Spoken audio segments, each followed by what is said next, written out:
and welcome back to Tuesdays with Tuesday. My name is Tuesday and I write fantasy fiction under the name Mary E. Twomey. And today I'm going to be reading you the next chapter of my book Taste. Taste is book 1 in the Tearaway series, which is 9 books long. You can actually get the ebook for free right now on anywhere you buy your ebooks. So Kobo, Amazon, Nook, Google Play, iBooks, it's all free. This is not the cover. This is the old cover. So when you're looking at it and you're like, I don't think this is the same book. It really truly is. I just don't own a paperback of the updated cover. I should probably remedy that, but that is not happening today.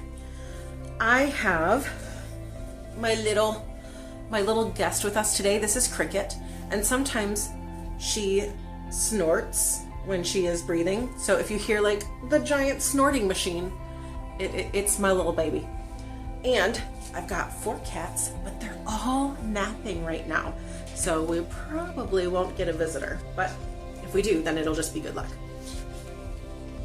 If you have not read the book before, starting at chapter 1 is always a good idea. This is going to be chapter 3 for us. So I suggest you go to the first 2 videos of this book. Otherwise, it's not gonna make much sense. Are you ready?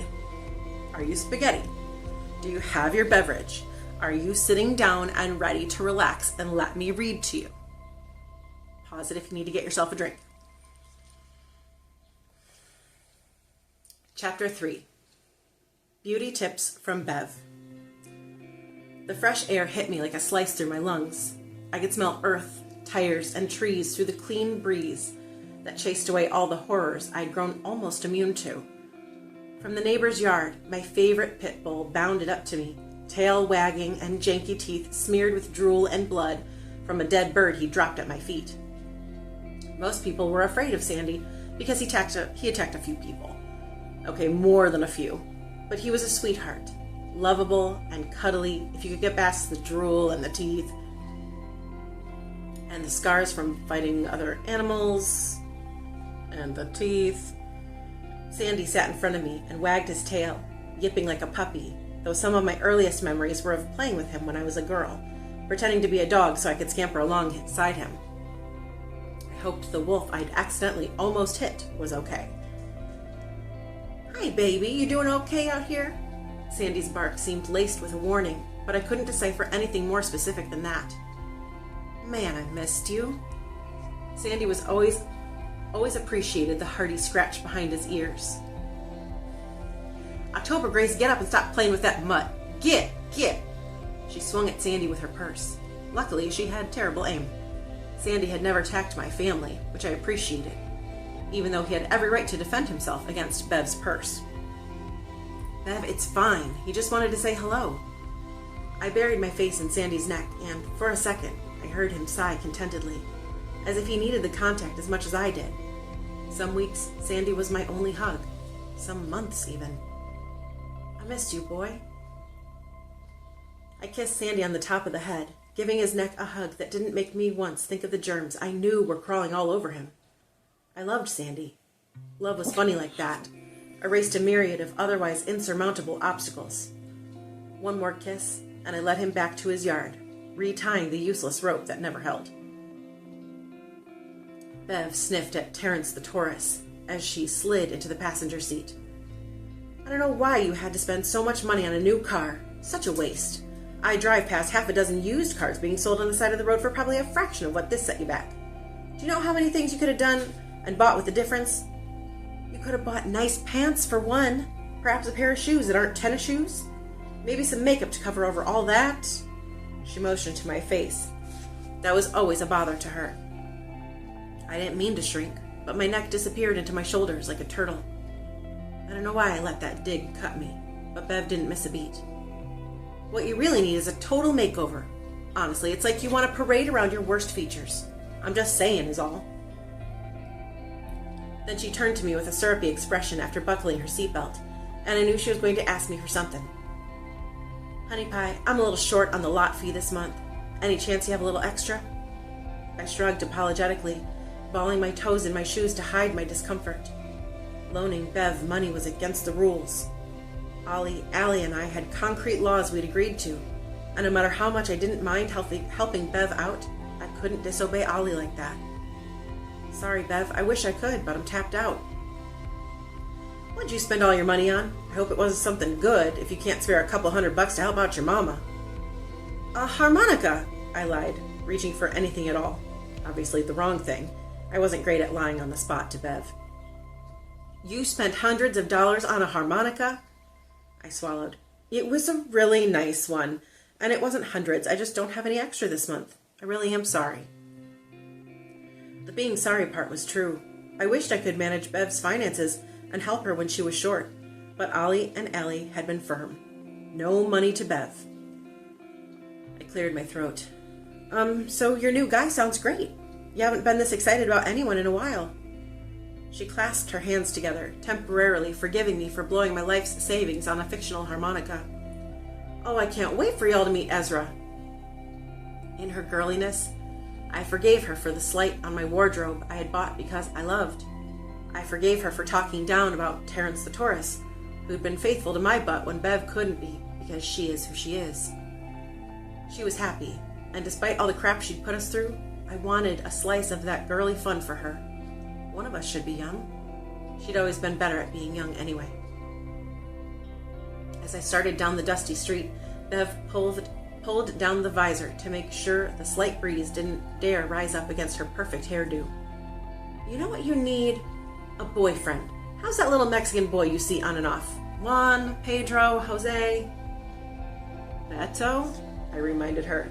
He's Puerto Rican, and we're off again. Oh, well, that's what happens when you wear jeans that don't give the poor boy something to look at. I'm not sure how you managed to keep him for so long in the first place. I don't know. I'll have to take notes from you since you always seem so over the moon with Ezra. It was always safest to switch the conversation around so Bev was the star.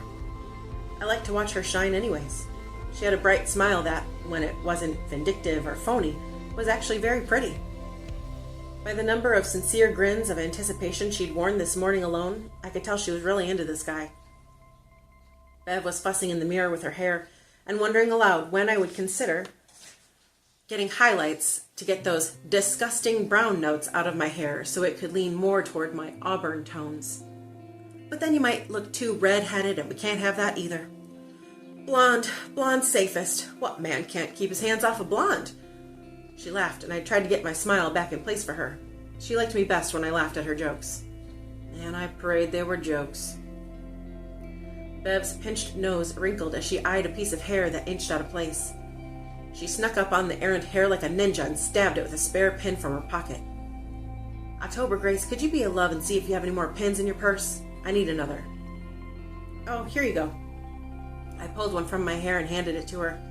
Each half mile of distance from the trailer calmed my unsteady heart rate by a necessary degree. Bev pointed out each used car by the side of the road on the hour-long drive east, mentioning how much better a buy they would have been than my new car.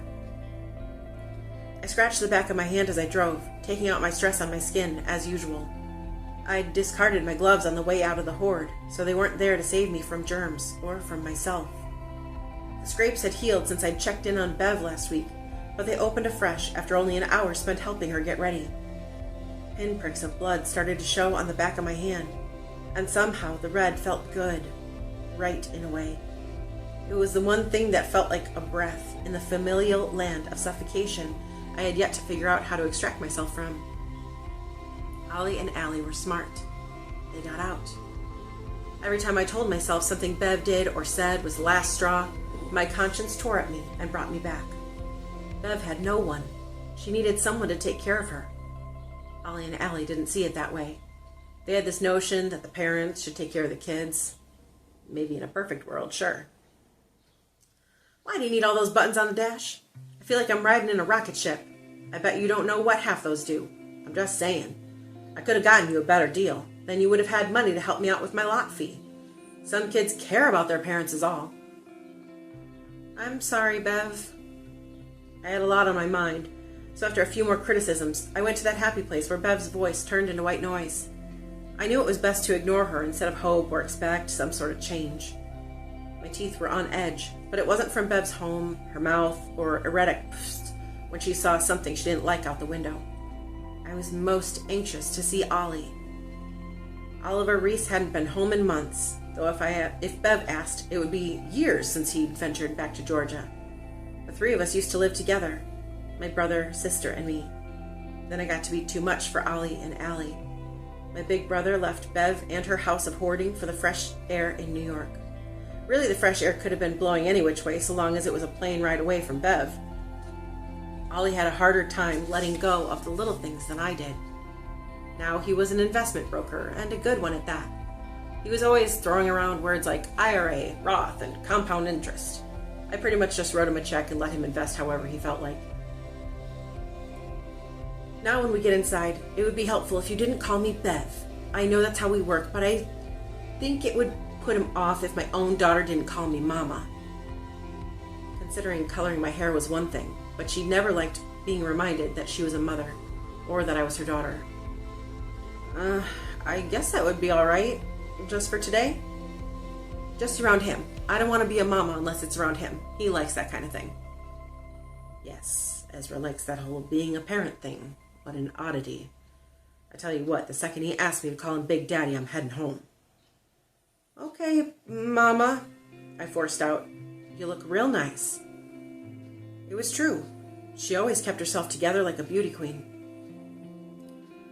I took a deep breath and donned a pleasant smile that I tried to feel. I knew I shouldn't let Bev get to me. She didn't know any better, and I did. My GPS gave me another robotic command, which I obeyed. I don't know why the female robot voice always struck me as funny, but I giggled under my breath at the serious way she mispronounced the name of the highway. My smile was too quick, my chuckle too audible. I swallowed the sigh I wanted to exhale when Bev started harping about too much technology making a person sterile. Not that you've got to worry about that. I mean, you'll probably be old and gray by the time you find someone who will settle down with you. It's all about hiding your flaws. You just flaunt yours. Bev scolded me with a tisk at my outfit. I mean, just look at your clothes. Do you want people to think you're simple, colorblind, and poor? Honestly, it's like you want to die alone. I swallowed down the thing I'd come to terms with long ago, but never loved when it was voiced.